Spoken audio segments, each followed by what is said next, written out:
जो धर भैया। हरी आओ हो जाएगा खड़ा बड़ा दुआरी पर मार दवा। तोरा मालूम नहीं खे कोरोना के चलते पूरा भारत में लॉकडाउन लागल बा।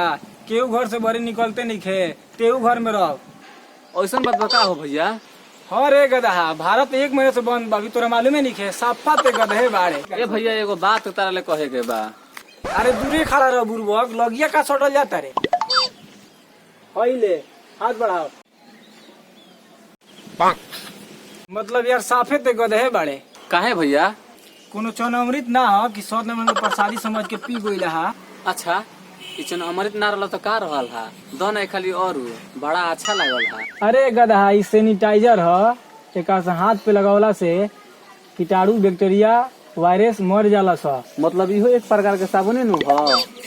हाँ साबुने समझ ल।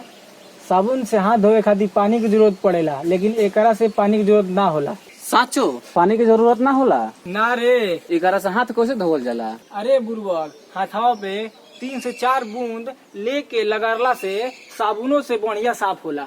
अच्छा तब तो हगाला के बाद एकरा से हाथ धो सकत नहीं। ठीक बा, ते ना समझबे, ते अपना घरे जो आ हमारा के अपना घर में सेफ रह दे। ठीक बा भाई लोग, तो हम लोग एकरा ऐसा बुर्बक मत बनलो, घर में रहलो, सेफ रहलो आ पूरा देश के सेफ रखलो। भैया लोग, अगर वीडियो हमारा आप लोगन के अच्छा लागल होई तो सब्सक्राइब और साथ साथ लाइक शेयर कमेंट कर देम लोग।